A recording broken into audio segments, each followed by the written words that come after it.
신약성경 마태복음 27장 26절부터 31절까지 함께 봉독하도록 하겠습니다. 이에 바라바는 그들에게 놓아주고 예수는 채찍질하고 십자가에 못 박히게 넘겨주니라. 이에 총독의 군병들이 예수를 데리고 관정 안으로 들어가서 온 군대를 그에게 모으고 그의 옷을 벗기고 홍포를 입히며 가시관을 엮어 그 머리에 씌우고 갈대를 그 오른손에 들리고 그 앞에서 무릎을 꿇고 희롱하여 이르되 유대인이 왕이여 평안할지어다 하며 그에게 침 뱉고 갈대를 빼앗아 그의 머리를 치더라. 희롱을 다한 후 홍포를 벗기고 도로 그의 옷을 입혀 십자가에 못 박으려고 끌고 나아가니라. 아멘.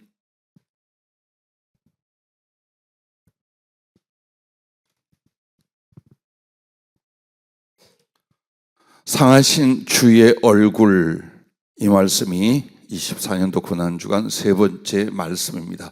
상하신 주의 얼굴입니다. 주님이 당하신 모든 수치와 능력은 그 머리, 즉 얼굴로 말미암아 당하십니다. 물론 옷벗김도 있고 온몸이 갈갈이 찢겨나가는 고통과 또 우리가 감히 상상하지 못할 고난과 괴로움이 있으셨을 것입니다. 그러나 한 사람의 인격과 존재를 나타내는 것은 그의 얼굴, 그의 머리인 것처럼 예수님의 얼굴을 혹은 그의 머리를 직접적으로 가격하고 침을 뱉고 온갖 상처와 능욕을 거기에 퍼부은 것은 바로 예수님 당신 자체에 대하여 혹은 그 주님이 이루실 거룩한 구원 사역에 대한 비하여 부인이요 회방이며 그리고 노골적으로 하나님께 대한 능력과 모멸을 주기 위한 것이었습니다. 물론 당하실 이유가 없고 당하고 계실 분이 아니지만 여러분과 내가 당할 이 모든 수치와 능력을 10배라도 1000배라도 주님은 우리를 위하여 대신 당해 주시고 여러분에게는 의와 그리고 하나님의 영광을 돌려주시는 줄로 믿습니다. 그러면 먼저 여러분, 우리 주 예수 그리스도의 얼굴이 도대체 어떤 의미를 가지고 있고 어떤 은혜인가를 먼저 보십시다. 그래서 사단과 사람들은 예수님의 그 얼굴과 머리에 대하여 어떻게 고통과 상처를 그리고 능력과 수치를 뒤집어 씌웠는지 여러분과 내가 찾아보아야 될 줄로 압니다. 먼저 예수님의 얼굴은요, 그 사랑하는 자녀를 위한 얼굴과 그리고 대적과 원수를 향한 얼굴이십니다. 그것을 요한계시록 1장 14절부터 16절에 나오는 그리스도 예수 주님의 얼굴에서 여러분에게 소개해 드리도록 하겠습니다. 계시록 1장 14절부터 16절에 요한이 만난 예수 그리스도, 그분의 메시지와 형상과 영광은 이와 같았습니다. 그의 머리와 털의 희기가 흰 양털 같고 눈 같으며 그의 눈은 불꽃 같고 그의 발은 풀무불에 단련한 빛난 주석 같고 그의 음성은 많은 물소리와 같으며 그의 오른손에 7뼈리 있고 그의 입에서 좌우에 날선 검이 나오고 그 얼굴은 해가 힘있게 비치는 것 같더라 라고 말씀을 합니다. 자, 예수님의 얼굴은 첫째로 하나님의 영광입니다. 그 얼굴은 해가 힘있게 비치는 것 같더라. 즉 하늘의 하나님의 그 모든 영화로움과 영광이 바로 예수 그리스도의 얼굴을 통해 계시되고 나타나는 것입니다. 두 번째는 보이지 않는 하나님의 형상입니다. 예수님의 얼굴은 바로 하나님은 영이시라 육으로 세상에서는 볼 수 없습니다. 그러나 사람들에게, 그의 사랑하는 자들에게 하나님께서 나타내어 주신 그분의 형상이 바로 예수님의 얼굴이십니다. 그러므로 다니엘서 10장에도 보면 사도 요한을 만나고 보여주신 그 예수 그리스도가 예전에 다니엘을 만납니다. 근데 그 다니엘이 한 사람 혹은 다니엘서 10장 16절에 보면 그 유명한 말씀 인자와 같이라는 말이 나옵니다. 사람의 아들, 사람의 모양으로 오신 하나님. 그래서 예수님의 얼굴은 바로 하나님의 형상이라는 것입니다. 또한 세 번째로 예수 그리스도의 얼굴은 이것입니다. 그리스도의 숭고한 인격을 나타내는 것입니다. 우리 주님의 속성과 그 인격성에는 거룩과 지혜가 있습니다. 예수님의 지혜로우시면서 사랑스러우시며 거룩한 그분의 인격과 그분의 마음을 가리킵니다. 그래서 계시록 1장 14절 상반절에 보면 그의 머리와 털의 희가 양털 같고 눈 같으며 라고 말합니다. 그것은 바로 우리 주님의 거룩과 지혜에 대하여 그 숭고한 인격에 대한 상징으로 이렇게 말씀을 하고 계십니다. 네 번째로 예수님의 얼굴은 백성을 향한 하나님의 사랑입니다. 그의 눈은 불꽃 같고, 우리가 그 눈에 불꽃 같다라고 하면 확 싸질러 버려 태우는 것인가? 아닙니다.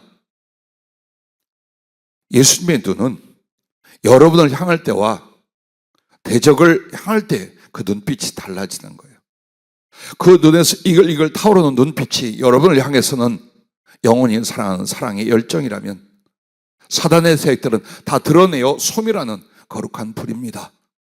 그러므로 그의 눈은 불꽃 같고라고 했을 때 그것을 보면서 요한이 벌벌 떨게 하신 것이 아닙니다. 얼마나 깊이 우리를 사랑하사 그 내면을 들여다보며 그 마음을 전하시는지 주님의 사랑, 그 거룩한 열정이라고 할 수 있습니다. 또한 다섯 번째로 예수님의 얼굴은 구원을 위한 하나님의 임재라고 표현해 주셨습니다. 그의 오른손에 7별이 있고 라고 말합니다. 자, 그리고 그의 발은 풀무에 단련한 빛난 주석 같고 라고 말합니다. 그러면 구원을 위하여 하나님께서 세상에 오셨고 다시 오실 것입니다. 그분이 바로 예수 그리스도요, 예수 그리스도의 얼굴에 그 뜻이 나타납니다. 그러면 예수님께서 그 오른손으로 7별을 붙든다는 것은 먼저는 주의 종들을 붙잡는다는 뜻이기도 하지만 하나님의 자녀들은 구원과 보호의 손으로 붙잡아 주시고, 그리고 하나님 옆에 심판받을 자들, 그 대적들에 대해서는 밟아 심판하는 그 발은 풀무에 단련한 빛난 주석 같고 라고 말씀하고 있는 것입니다. 그러므로 주님의 얼굴은 사실은 어떤 분, 그 얼굴 자체가 바로 구원을 위한 하나님의 임재라고 할 수 있는 것입니다. 여섯 번째는 주님의 얼굴은 가려지지 않는 진리의 빛이라고 성령은 표현하셨습니다. 그의 입에서 좌우에 날선검이 나오고 라고 16절 중반에 말합니다. 예수님의 입에서 좌우에 날선검이 나온다라는 것은 바로 예수 그리스도의 말씀, 예수 그리스도를 통한 그 진리가 증언되는데, 그러면 그 말씀이 어디에서 나옵니까? 입입니다. 입은 어디입니까? 얼굴을 가리킵니다. 그러므로 그리스도의 얼굴은 바로 진리 자체요. 그 진리를 세상에, 그리고 믿는 사람들에게 비춰지는 진리의 빛이라 그 말씀입니다. 마지막 7번째는 예수님의 얼굴은 사랑과 교제를 위한 사랑의 얼굴이십니다. 한마디로 신랑의 얼굴입니다.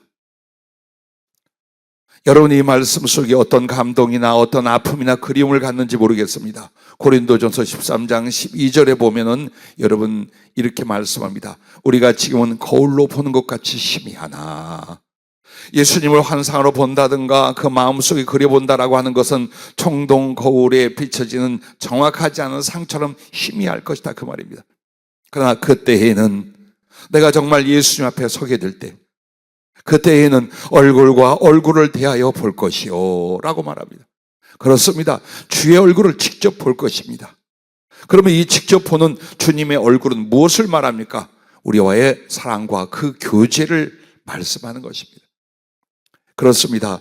여러분과 내가 대단히 지식 있는 말, 지혜로운 말은 아니지만 사람을 알고 교제할 때 혹은 연애하고 결혼할 때 무엇을 보느냐? 다들 얼굴을 봅니다. 왜? 그 얼굴에서 그 사람의 성품이나 인격성이나 매력이나 기타 등등을 충분히 느낍니다. 그것처럼 우리가 예수님의 얼굴을 보고 예수님이 직접 그 얼굴을 우리에게 내어 보여주시는 것은 서로의 마음과 마음을 연결하는 그 진심의 사랑, 그리고 사랑의 교제를 가르쳐 말합니다. 그래서 여러분, 오늘 그 얼굴은 해가 힘있게 비치는 것 같더라라고 말하시지만 이 두 번째 의미가 시편 19편에 나옵니다. 시편 19편의 4절부터 6절에 예수 그리스도에 대한 말씀을 이렇게 상징적으로 비유적으로 말하는데, 그의 소리가 온 땅에 통하고 그의 말씀이 세상의 끝까지 이르도다. 즉 하나님의 말씀에 대해서 말합니다. 말씀이신 분은 그리스도입니다. 그리고 하나님의 해를 위하여 하늘의 장막을 베푸셨도다. 해는 그의 신방에서 나오는 신랑과 같고 그의 길을 달리기 기뻐하는 장사 같아서 하늘 이 끝에서 나와 하늘 저 끝까지 운행하며 그의 열기에서 피할 자가 없도다 라고 말합니다. 여기서 해는 신방에서 나오는 신랑과 같고 라고 하면서 하나님의 말씀에 대한 상징을 갖고 있습니다. 누구를 말할까요? 예수님을 말합니다. 그래서 이 해와 같다라는 건 하나님의 영광이기도 하지만 바로 신랑 되신 주님에 대한 상징이기도 합니다. 이처럼 그리스도의 얼굴, 상하신 주의 얼굴, 조롱과 능욕을 당하신 주의 얼굴은 바로 하나님의 이 모습, 예수님의 이 은혜, 하나님의 영광입니다. 그러므로 존재를 아주 싹 갈아서 없애버렸으면 좋겠지만 사단이 그렇게 하지 못할 때 가장 이를 갈며 하고 싶은 게 뭡니까? 예수님의 얼굴을 짓뭉개버리는 거예요. 그 얼굴의 의미와 은혜가 무엇인 줄 알아요. 그래서 자그마치 복음서 뒷부분, 주의 고난이 시작되는 부분에 가장 많이 능력과 수치, 고통과 상함을 당한 부분이 얼굴이 납니다. 얼만큼 나오느냐? 7번 나옵니다. 아마 여러분은 자세히 찾아보셨는지 이미 알고 계신지 모르지만 7번, 추가로 8번이라 말할 수도 있습니다. 그렇게 많이 예수님의 머리와 얼굴을 때리거나 침뱉거나 가시관을 씌우거나 온갖 조롱과 능욕을 계속해서 퍼붓습니다. 자, 그 사건들을 찾아보면서 우리는 어떻게 되는지, 주님은 그때 어떠하셨는지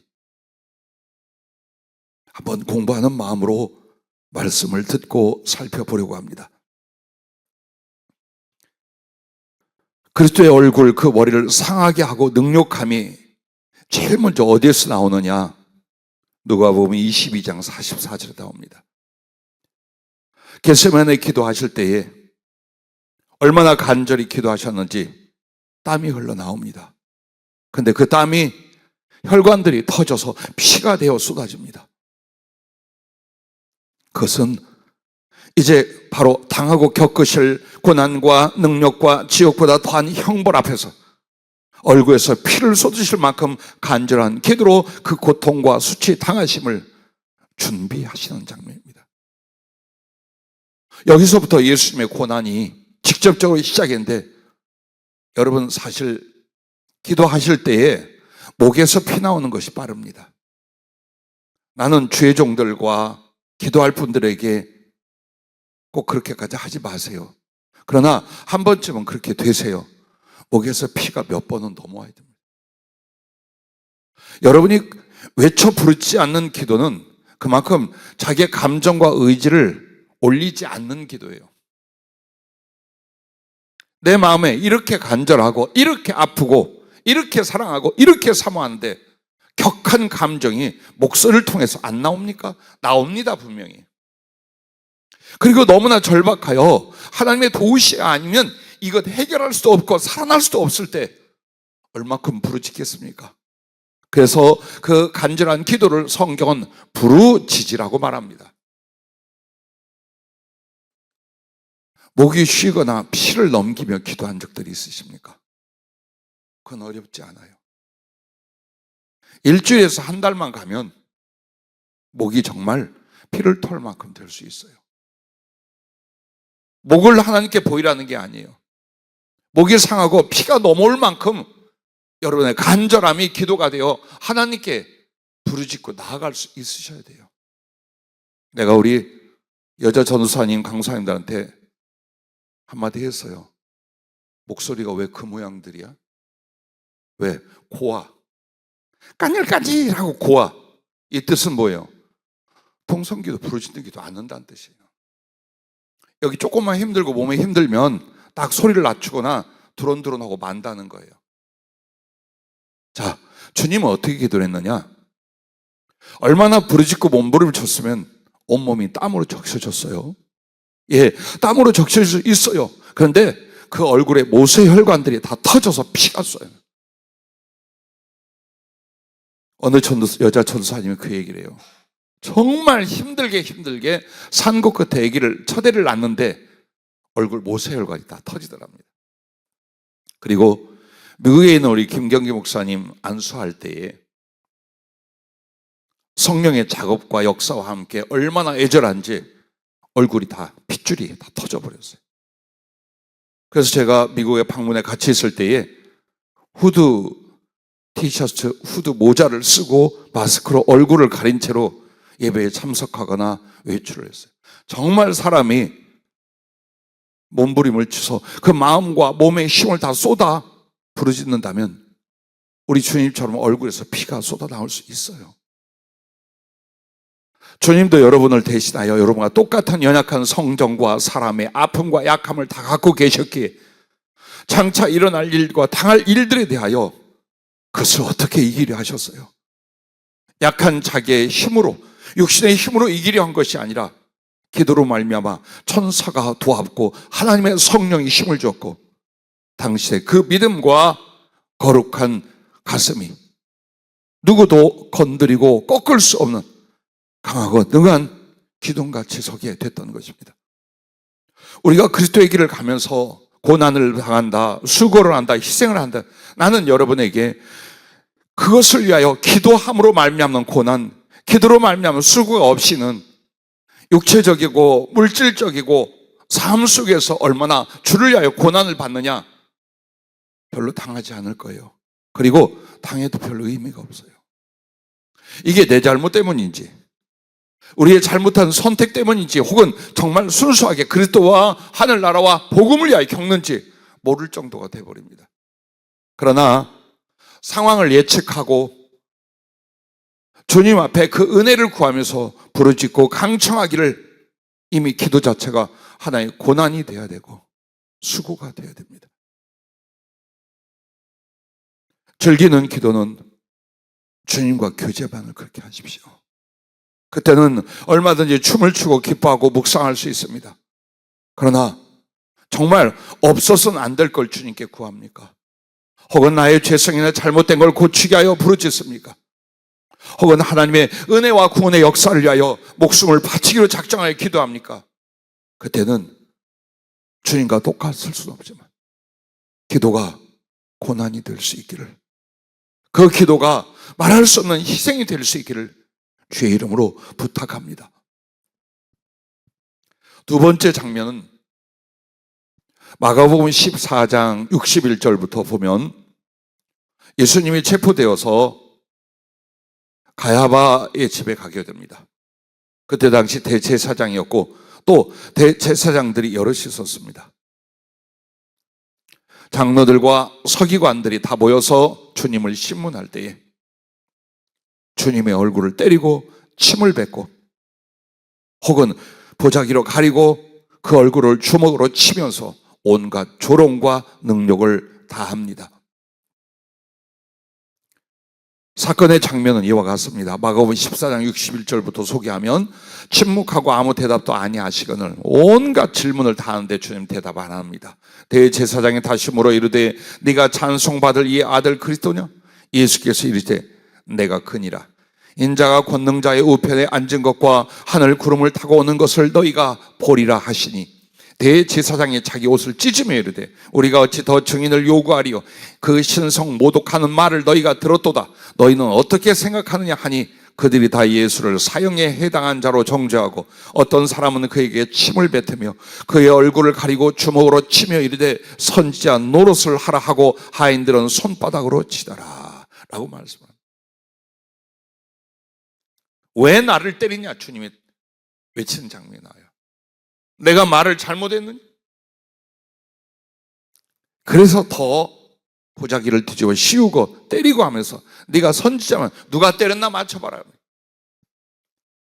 얼굴을 가리고 눈을 가린다. 진리를 가리고 하나님의 눈을 가리겠다는 뜻이에요. 그게 되겠습니까? 하나님으로서 한 인격체로서 겪는 주님의 그 수치와 고통과 능력을 보십시오. 거기서 얼마나 맞았는지 성령으로 보여주실 때는 이미 주님의 입술과 얼굴은 다 터지고 찢어져서 멍이 들어서 본래 예수님의 얼굴이 전혀 없었어요. 성경은 한 절 두 절로 말하지만 그 시간 동안에 그렇게 이를 갈고 미워하고 증오하던 자들이 예수님 뺨 한 대 때리고 주먹 한 대 때렸겠어요. 심한 매질을 합니다. 그런데 주로 어디를 하느냐? 입과 눈과 얼굴을 때립니다. 사람이 맞을 때에 가장 모욕스러운 게 얼굴이에요. 그래서 일부러 더 말할 수 없는 모욕감을 주기 위해서 예수님의 얼굴에 침을 뱉고 때리고 보자기를 씌우고 또 때리고. 자, 그렇게 하고 빌라도에 갔는데 빌라도의 아내가 하나님의 사람이었어요. 유대에 와서 하나님을 알고 예수님에 대한 믿음을 가졌어요. 그리고 성령의 지시로 예수 그리스도가 하나님의 아들 메시아요 의인이라는 것을 알고 남편에게 간곡히 권합니다. 절대 손대지 마라. 그리고 예수님을 만났을 때에 그 거룩함과 풍겨 나오는 그분의 위엄과 존귀함이 빌라도의 보고서라는 그 글에 나와요. 어떤 전쟁터에서 영웅을 만나고 적장을 만났어도 그렇게 두려운, 정말로 사지를 스치고 움직이지도 못할 만큼의 두려운 그런 사람을 본 적이 없다라는 고백을 해요. 빌라도는 어쨌든 이 예수께 죽일 만한 죄가 없다라고 결론을 짓습니다. 그래서 때려서는 올까 혹은 달래도 보고 위협도 하지만 유대인들이 말을 듣지 않습니다. 그런데 그가 갈릴리 출신이라는 걸 알고 갈릴리는 헤롯이 담당을 하고 있어요. 그리고 그 헤롯이 마침 그때 예루살렘에 와 있었어요. 그래서 빌라도가 헤롯에게 보냅니다. 네 관할이니까 네가 알아서 좀 해라 하고 보냅니다. 그게 누가복음 23장 8절부터 나오는데 헤롯이 예수를 보고 매우 기뻐하니 이 인간이 왜 예수님을 기뻐했느냐? 그를 믿거나 존경한 것이 아닙니다. 이는 그의 소문을 들었으므로 보고자 한 지 오래였고 또한 무엇이나 이적 행하심을 볼까 바랐던 연고로라. 이 악당 중에 하나가 예수님을 엄청 반가워했어요. 정말로 표적을 나타내고 기적을 이룰 수 있는지 오로지 그게 궁금했어요. 그런데 여러 말로 물으나 아무 말도 대답하지 아니하시니 대제사장들과 서기관들이 서서 힘써 고발, 거기까지 쫓아갔죠 이제.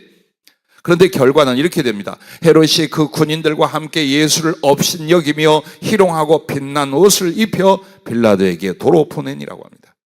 이 장면을 몇 년 전 성령으로 주님 보여주시는데 헤롯이 뭘 하고 있었냐? 엄청난 파티를 하고 있었어요. 그야말로 주색 쾌락을 즐기고 있었어요. 그리고 예수님에게 그 여인들을 인하여 온갖 것들을 인하여 희롱하고 유혹을 합니다. 주님 절대 대답 한마디 안 하십니다. 아무리 유혹을 하고 조롱을 하고 때로는 특별한 권세나 물질에 대하여 할지라도 주님은 대꾸도 안 하십니다. 그래서 조롱하면서 그 조롱하는 마지막이 뭐냐? 빛난 옷을 입혀서 보냈다라는, 빛난 옷은 왕복을 말합니다. 자기 왕복 중에 하나를 예수님에게 하사했다 이 말이에요.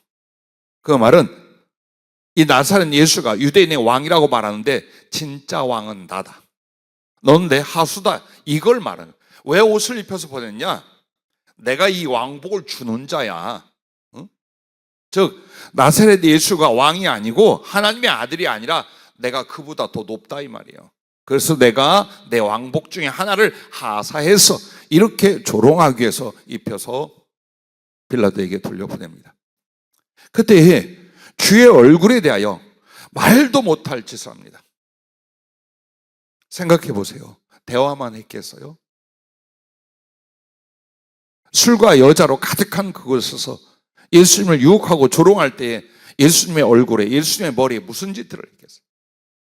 차마 입에 담을 수 없을 정도로 아주 치욕적이고 아주 악한 짓들을 이 자가 예수님 주로 얼굴 부분에 합니다.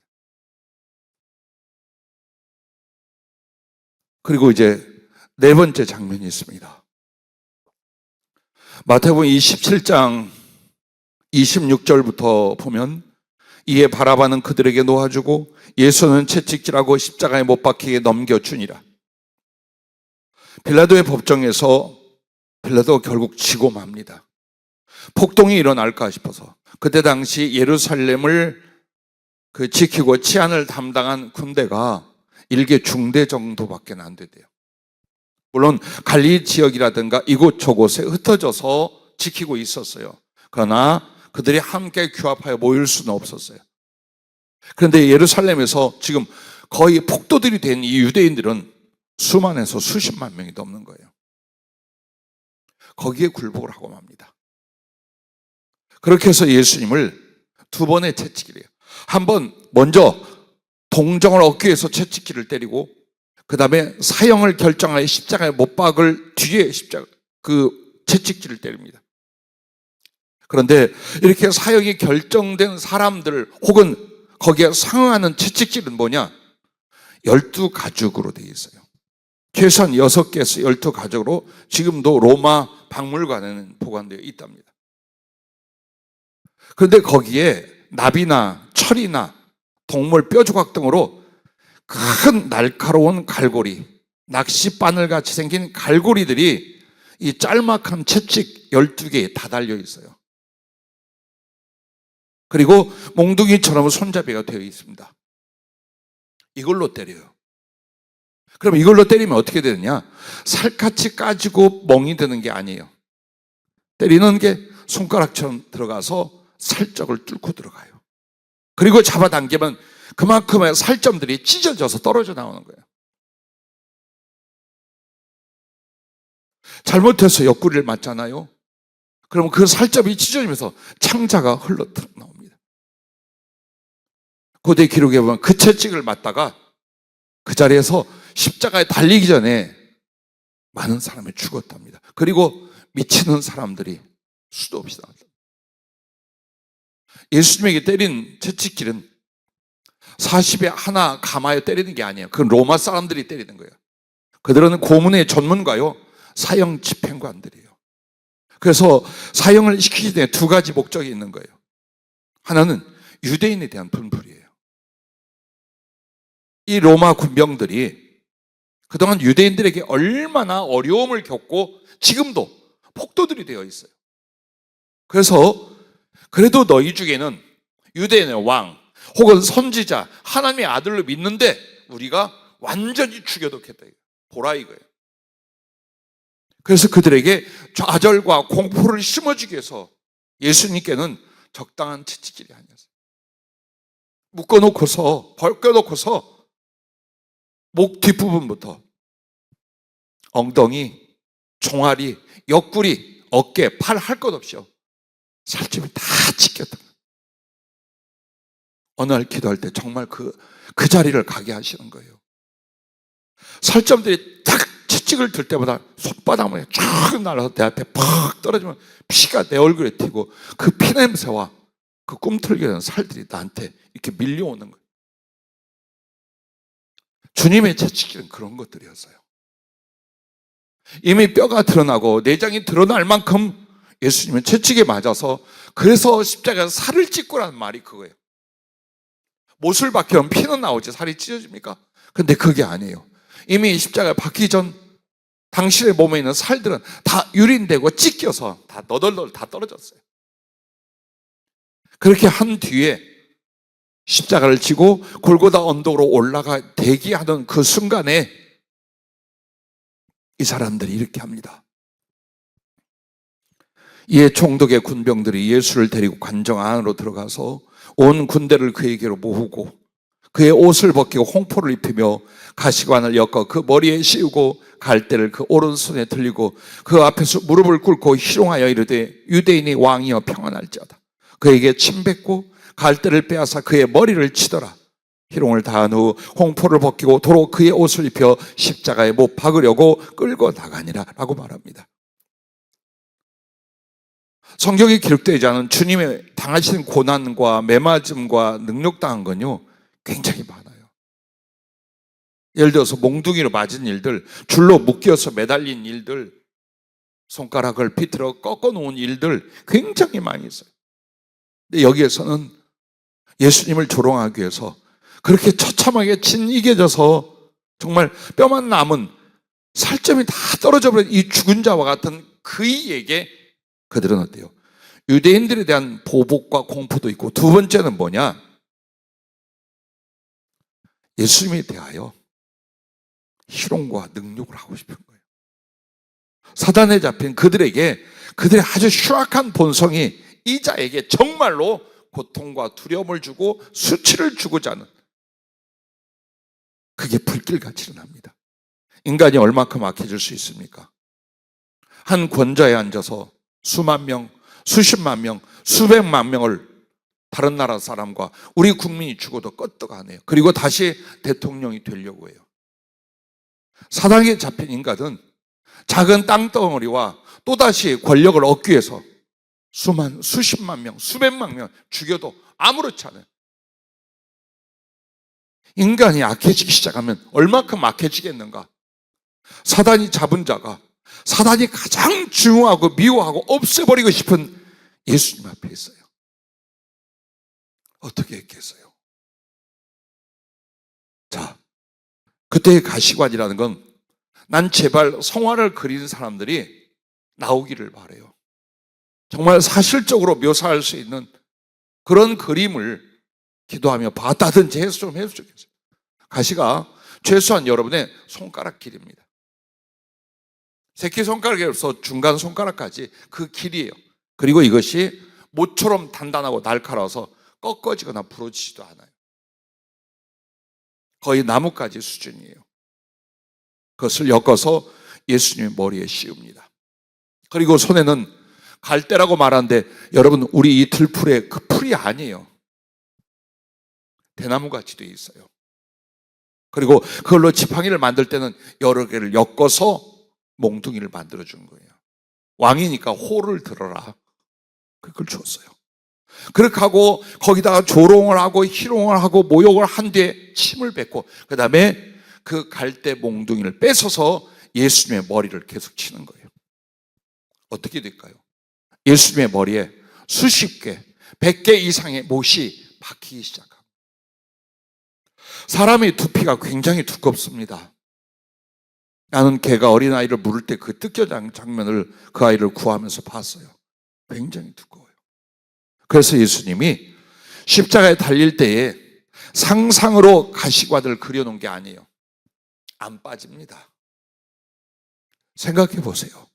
그 날카로운 못들이라고 생각해 보세요. 그게 머리에 수십 개, 100여 개 이상이 살짝을 뚫고 들어가 있어요.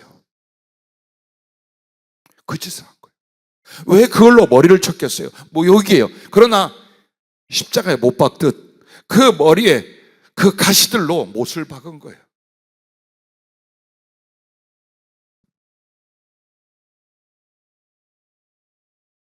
그래서 주님의 머리에는 이미 가시관이 살짝 걸쳐 있었던 게 아니라 약간의 피부를 찢은 것이 아니라 끝까지 얼굴로 그리고 머리카락으로 피가 흘러내리고 있고 그 가시관은 빠지지 않았어요. 처음 예수님의 얼굴을 봤을 때 죽어 계셨어요. 그리고 얼굴이 다 진이겨지고 피가 범벅이 되고 흘러내리고 그래서 형체를 알아볼 수 없었어요. 그 다음 언젠가 십자가 달린 예수님이 또 제게 그때의 모습을 보여주셨어요. 그런데 나를 보고 웃고 계셨어요. 환하게 웃고 있는데 눈은 피눈물이 쏟아지는 거예요. 왜 그런가 봤더니 이마 위에서 계속해서 피가 흘러 눈동자로 들어가고 있는 거예요. 그래서 그 피가 눈동자로 들어오는데 나를 바라보며 웃고 있으니 얼굴은 웃는 것인데 눈동자에서는 끝도 없이 피가 쏟아지는 그 모습을 봤어요. 너를 위해서라면 내가 100번도 1000번도 이 십자가에 다시 달릴 수 있느니라. 그때 그 이야기를 하셨어요. 자, 주의 얼굴을 상하게 하고 욕되게 한 5번째 장면을 여러분에게 전해드리겠습니다. 요한복음 19장 17절부터 보면은 그들이 예수를 맡으며 예수께서 자기의 십자가를 지시고 해골, 히브리 말로 골고다이라 하는 곳에 나가시니 그들이 거기서 예수를 십자가에 못 박을새 다른 두 사람도 그와 함께 좌우편에 못 박으니 예수는 가운데 있더라. 빌라도가 패를 써서 십자가 위에 붙이니 나사렛 예수 유대인의 왕이라 기록되었더라. 예수께서 못 박히신 곳이 성에서 가까운 곳으로 많은 유대인이 이 패를 읽는데 히브리와 로마와 헬라 말로 기록되었더라. 유대인의 대제사장들이 빌라도에게 이르되 유대인의 왕이라 쓰지 말고 자칭 유대인의 왕이라 쓰라 하니 빌라도가 대답하되 내가 쓸 것을 썼다 하니라. 자, 이 장면에서 여러분에게 말씀을 드리고자 하는 건 주님의 얼굴이 안 나오잖아요. 그런데 십자가에 달리신 주님의 머리 위에 유대인의 왕 나사렛 예수라는 새 나라 말로 쓴 죄패, 이 조롱과 정죄의 저주의 죄패가 예수님의 얼굴이 된 겁니다. 이제는 그분의 얼굴은 형체도 없어요. 그냥 핏덩어리일 뿐이에요. 그런데 그가 누구인가를 알아볼 수 있도록 한 게 뭐냐면 그 얼굴 머리 바로 위에 유대인의 왕 나사렛 예수. 그것도 못 알아볼까 봐 히브리어로, 헬라어로, 라틴어로 3가지 번역해서 누구나 다 볼 수 있게 그 죄패를 붙여놨어요. 그 모욕과 정죄와 저주의 죄패가 바로 예수님의 얼굴이 되게 만들었던 것입니다.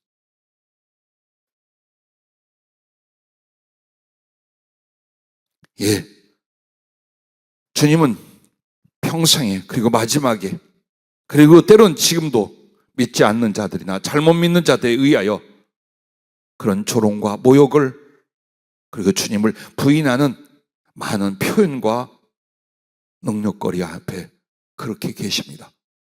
6번째 장면으로 갑니다. 요한복음 19장 28절부터 보면 주님께서 십자가에서 내가 목마르다 하고 부르짖습니다. 그렇게 목마르다고 부르짖을 때에 어떤 사람이 거기 신 포도주가 가득히 담긴 그릇이 있는지라 사람들이 신 포도주를 적신 해면을 우슬초에 매어 예수의 입에 대니 예수께서 신 포도주를 받으신 후에 이르시되 다 이루었다 하시고 머리를 숙이니 영원히 떠나가시니라 라고 합니다. 이것하고 예수님의 머리 혹은 얼굴과 무슨 상관이 있는가? 예수님께서 목이 마르다고 한 건 그냥 한 게 아니에요. 거의 울부짖는 수준이었어요. 그럼 왜 예수님이 목이 마르다고 했을까? 당연히 육체의 모든 피가 다 빠져나가니 인간이 살이 뜯기고 썩는 고통보다 괴로운 게 피가 빠져나가 버리는 거예요. 거기서 오는 갈증이랍니다. 예, 육체로는 그랬겠죠. 그러나 지금 이 장면은 예수님이 지옥불을 산채로 당하고 있는 장면이에요. 거지 나사로가 부잣집 앞에 있었죠. 차례로 죽었어요. 근데 그 부자가 지옥에 가서 그 타는 불구덩이에서 뭐라고 하느냐? 목이 말라 죽을 것 같아 저 나사로에게 물 한 방울만 내 혀를 적셔달라고 그래요. 자, 지옥 유황불 구덩이에서 타는 고통이 최악의 고통인데 이보다 더한 고통이 뭐냐? 목마름이라는 거예요. 우리가 당할 지옥까지도 주님은 겪고 있어요. 그래서 원래 십자가에 못 박혀 죽는 그 사역이 너무 극심한 고통이라 이 죄수들을 위하여 동물의 쓸개집을 탄 셔터진 싸구려 포도주를 갖다 놓습니다. 조금 마비가 되고 진정되어 덜 괴로우라고. 그러면서도 그것은 일종의 모욕의 의미가 있어요. 처음엔 주님이 이걸 마시지 않습니다. 그 이유는 고통 한순간, 고통의 한 가지라도 다 받으시겠다는 거예요. 자기가 사랑하는 사람들을 위해서라면 고통을 감하지 않겠다, 고난을 줄이지 않겠다는 의지로 거절하십니다. 그러나 내가 목마르다라고 그 지옥불을 경험하고 계실 때에 누군가가 그 셔터진 포도주를, 해면이라고 하는 건 여러분이 이 강가 갈 때 보면 부들이라고 하죠. 이렇게 소시지같이 핫도그같이 갈색으로 이렇게 솜방망이 같은 게 달려요. 그걸 가리켜요. 해면이라고 그래요. 근데 그걸로 예신 포도를 적셔서 예수님에게 드리는 게 아니에요. 자세히 봐요. 우슬초에 매달았다고 나와요. 우슬초가 이렇게 긴, 이렇게 풀이고 단단하니까 그걸, 아니에요. 성령으로 다 실러주시는데, 자, 예수님이 마지막 지금 고통스럽게 죽어가고 있어요. 그래서 지금 뭘 하고 있느냐? 이 저주받고 죽어가는 죄인에게 마지막으로 정결례를 하고 있는 거예요. 너는 네 죄로 죽고 있어. 근데 너 그래도 우리가 자비로 하나님 앞에 우슬초를 가지고 피나, 정해놓은 희생축의 피나, 아니면 정해놓은 물을 가지고 그것을 어때요? 적셔서 뿌리는 거예요. 우슬초는 죄에 대하여, 부정에 대하여 정결케 할 때 쓰는 풀이에요. 그리고 유대인들이 애굽에서 나올 때 유월절 어린 양의 그 피를 문설주에 바르고 뿌릴 때에 우슬초로 했어요. 이 말이 뭘까요? 너는 죄 가운데, 저주 가운데 죽지만 그래도 하나님 앞에 자비를 구하게 하마. 막판으로 예수님에 대한 가장 강력한 모욕이었던 거예요. 말 한마디 할 수 없게 하는, 모두가 보는 앞에서 이 부정한 것, 이 저주의 것을 그래도 하나님 앞에 정결케 해보겠다. 이것은 누가 선한 의도가 아니에요. 마지막으로 예수 그리스도를 가장 욕되게 하는 거예요. 근데 그것이 어디로 가요? 얼굴을 향해요. 마치 피를 뿌림 같이, 혹은 정결케 하는 물을 뿌림 같이 주님의 얼굴을 향해요. 이게 숨어 있었던 거예요. 마지막 다 이뤘다고 돌아가시기 전까지 예수님의 얼굴, 그리고 그 얼굴이 가지고 계신 영광과 진리와 사랑에 대하여 철저하게 모욕당하고, 그리고 부인당하고 저주를 받게 돼요.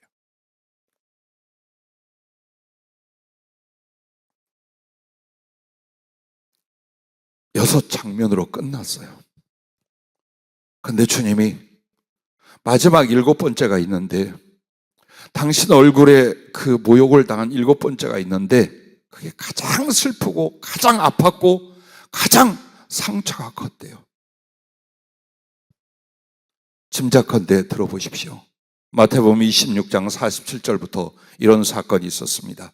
말씀하실 때 12 중에 하나인 유다가 왔는데, 대제사장들과 백성의 장로들에게서 파송된 큰 무리가 칼과 몽치를 가지고 그와 함께 하였더라. 예수를 파는 자가 그들에게 구두를 짜 이르되 내가 입 맞추는 자가 그이니 그를 잡으라 한지라. 곧 예수께 나와 라삐여 안녕하시옵니까 하고 입을 맞추니 예수께서 이르되 친구여 네가 무엇을 하려고 왔는지 행하라 하신데, 이에 그들이 나와 예수께 손을 대어 잡는지라 라고 하십니다. 가룟 유다의 입맞춤이었습니다. 그걸 일곱 번째로 주님이 얘기를 하시면서, 아무리 고통스럽고 모욕을 당해도 그렇게 아프지 않았대. 그렇게 슬프고 그렇게 큰 상처가 아니었대요. 그런데 사랑했던 제자예요. 마지막까지 친구라고 말하고 있어요. 모든 걸 다 쏟아부었어요.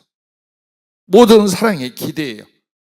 근데 그 제자가 예수님을 팔기 위하여 군호를 짜고 와서 예수님의 입에 입을 맞춰요. 그것은 사랑의 표현이고 존경의 표현이고 안부를 묻는 표현. 그런데 그 사랑의 표현을 가지고 사랑의 배반을 하는 거예요. 이것이 가시관에 찔릴 때보다도 몽둥이를 맞을 때보다도 침뱉음을 당할 때보다 훨씬 아프고 슬프고 그 상처가 어느 것도 비교할 수 없을 만큼 컸다 그러죠. 그리고 이 말씀에 붙여 이러져요. 너희는 그러지 마라. 너희는 내게 그러지 마라. 그 말씀은 때로는 우리가 혹은 수많은 그리스도인이 가룟 유다의 입맞춤으로 예배하고 가룟 유다의 입맞춤으로 기도하고 가룟 유다의 입맞춤으로 고백하고 살 수 있다는 거예요. 예배나 종교의식 따로, 심령 따로, 행위 따로 예수님을 사랑한 척하면서 육신과 세상을 사랑하고 기회와 때를 따라서는 예수님을 얼마든지 그 순간 배반할 수 있고 예수님을 이익의 재료로 생각하며 정말 사랑하고 존경하고 함께할 분으로서 모시지 않아. 그것은 모든 예배가 모든 고백이 결국 뭐가 될까요? 그 그리스도인 혹은 나의 그 모습이라면 우리는 예수님 얼굴에 그의 입에 가룟 유다의 입맞춤을 하는 것과 같다. 사랑하지 않는 자들 혹은 진노에 던져질 자들이 예수님을 능욕하고 욕하고 상처를 주는 것 주님 괜찮아요. 왜? 사랑하는 자들을 위하여 당하시는 거니까. 그런데 사랑해서 모든 사랑의 대상이고 모든 사랑을 주었어. 근데 바로 그 사람이 예수님을 향하여 사랑의 배반자라. 주님보다 다른 걸 더 사랑해. 사랑한다 말해놓고 사랑을 드리지 않아요. 그렇다면 그 사람의 존재가, 그 사람의 예배나 그 사람의 기도가 가룟 유다의 입맞춤이 되는 것입니다. 말씀을 마칩니다. 어떻게 해야 예수님의 얼굴에 기쁨을 드리고 영광을 돌려드릴 수 있을까요? 바울은 빌립보서 1장 20절에 이렇게 고백합니다. 이제 여러분이 이 말씀들을 함께 나눈 뒤에 늘 우리는 빌립보서 1장 20절 통해 바울의 고백을 들었어요. 많이 활용했어요. 근데 이 뜻이 뭔가를 이제 바르게 알 거예요. 나의 간절한 기대와 소망을 따라 아무 일에든지 부끄러워하지 아니하고 지금도 전과 같이 온전히 담대하여 살든지 죽든지 내 몸에서 그리스도가 존귀하게 되게 하려 하나니, 이것입니다. 사도 바울은 자기가 예수님과 그 얼굴을 가장 능욕한 자예요. 가장 욕되게 했어요. 그래서 알아요. 그래서 평생에 자기가 모욕을 당하고 능욕과 핍박을 당해도 이것을 통해서, 이 삶을 통해, 이 죽음을 통해 예수님을 존귀케 하겠다. 이것이 바로 나를 위해 상하시고 모욕받으신 예수님의 얼굴에 합당한 여러분의 믿음, 혹은 그 얼굴에 다시 해같이 다시 기쁨과 영광으로 나타내시게 하는 겁니다. 그럼 어떻게 할까요? 제일 중요한 건 여러분의 내면이랍니다. 육의 얼굴, 그리고 2000년 전 주님의 그 육신의 얼굴이 아니에요. 정말 예수님의 얼굴에 해같이 빛나는 영광과 거룩한 사랑과 당신과 나와의 기쁨으로 말미암는 당신의 얼굴에 그 빛과 미소를 우리가 돌려드리려면 내면 안에서 사랑과 순종의 교제가 일어나야 된답니다. 우리 생각에는 신앙을 인격 훈련을 하는 걸로 일부 생각할 수 있어요. 죄 짓지 마라, 의로워하라, 사랑해라, 선해라, 온유해라, 겸손해라, 순종해라, 충성해라, 이런 모든 말들이 어떤 우리 인격이나 신앙의 행위에 대한 걸로 생각을 해요. 그런데 성령으로 주님 오늘 뭐라고 하시냐? 그게 나하고 교제하는 거다. 그것이 진짜 주님과의 교제랍니다. 심령이 주의 말씀과 주의 인격을 따라 변화되는 것, 그게 바로 예수님과의 진정한 교제랍니다. 순종의 교제요, 사랑의 교제랍니다. 심령의 변화 없이는 절대로 예수님과의 교제가 없답니다. 나 혼자 믿고 나 혼자 사랑하고 나 혼자 은혜 받는 줄 알지만 주님과 진짜 교제, 영과 영의 교제는 안 일어난답니다. 그래서 예수님과 나의 사랑의 교제는 제일 먼저 그 말씀에 대한 순종으로 일어나는 것이요, 그 순종이 바로 내 내면 안에서 성품과 인격과 나의 모습 안에서 주님을 닮아가고 주님께 순종하고, 이걸 통해 주님과 교제할 때 내 개인에게 있어서 주님의 얼굴이 회복되시는 것, 존귀케 되시는 것, 혹은 당신 얼굴에 만년의 기쁨을 드리는 것이 된답니다. 우리 안에 합당치 못한 것들이 얼마나 많이 일어나는지 몰라요. 때로는 대화하다가 안 할 때도 있어요. 하도 말 같지 않은 소리를 하거나 자기의 잘못을 아예 알지도 못하고 엉뚱하게 이 소리 저 소리 하는 사람들 많아요. 너무 힘들어 말도 못해요. 물론 내게도 부족함이 있고 허물이 있겠죠. 그러나 그래도 주님 앞에 주님이 정말 화를 내거나 불쾌하거나 슬퍼하는 얼굴에 약간의 미소라도 돌려드리려면 내가 내 잘못을 하는 거예요. 그리고 주님 앞에 어떤 마음과 어떤 성품과 어떤 인격이 순종이 되는가, 사랑이 되는가, 이걸 만들어가는 게 예수님과의 진정한 사랑의 교통, 사랑의 교제라고 하셨습니다. 그리고 그렇게 여러분 안에 있는 내면과 인격성 안에서 그리스도를 닮아가는 주님과의 교제는 이제 어디로 나타날까요? 사람들에게 나타납니다. 그래서 여러분이 예수님의 얼굴을 영화롭게 존귀케 하는 것은 이제 사람들에게 여러분은 선한 대상이어야 돼요. 선을 베풀고 선을 나타낼 줄 알아야 돼요. 그리고 거기에 복음을 전할 줄 알아야 돼요. 복음을 전할 수 있어야 됩니다. 왜? 예수님이 누군지 몰라요. 아니면 굉장히 잘못한 자기의 종교나 혹은 이단적 요소를 가진 사람들은 예수께 대하여 굉장히 멸시와 능욕적이에요. 혹은 관심도 없어요. 그런 이들에게 그분이 누구신지, 그분의 사랑과 그분의 구원과 그분의 영광에 대하여 여러분이 증인이 되고 증거하는 것입니다. 그러므로 사람들 앞에는 여러분은 어때요? 사랑을 베풀고 사랑을 위하여 자기를 나누게 하고, 그리고 거기에 예수 그리스도를 바르게 온전히 증거하는, 이것이 바로 예수님의 얼굴을 존귀케 하고. 오늘 주님이 이런 질문을 하셔요.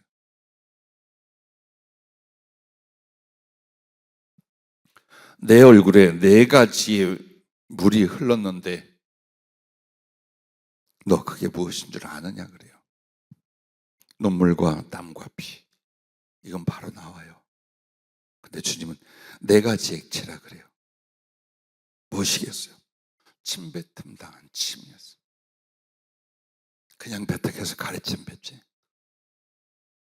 이 길을 가면서 사람들 앞에서 내가 때로는 침뱉음을 당할 것이고, 넌 또 땀과 눈물과 나아가 피를 흘릴 수도 있겠다. 그러나 나를 기억해라.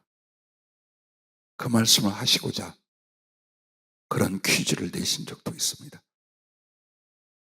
여러분과 내가 언제나 샘솟듯 주님의 마음과 말씀을 다 받고 누리고 나누지는 못할 것입니다. 그동안 받았던 말씀을 가지고 그리스도를 진실로 사랑하는, 혹은 그리스도가 나를 통해 존귀케 된 삶으로 들어가실 수 있기를 바랍니다. 행여 환상이나 꿈에 얼굴이 침뱉음을 당하고 진이 겨져 눈물과 땀과 피를 쏟고 계신 예수님이 오거든 닦아드리십시오. 여러분의 가장 소중하고 순수한 그 어떤 걸로 주님의 얼굴을 닦아드려서 그 얼굴이 여러분 앞에 해같이 빛나기를 바랍니다. 기도하겠습니다.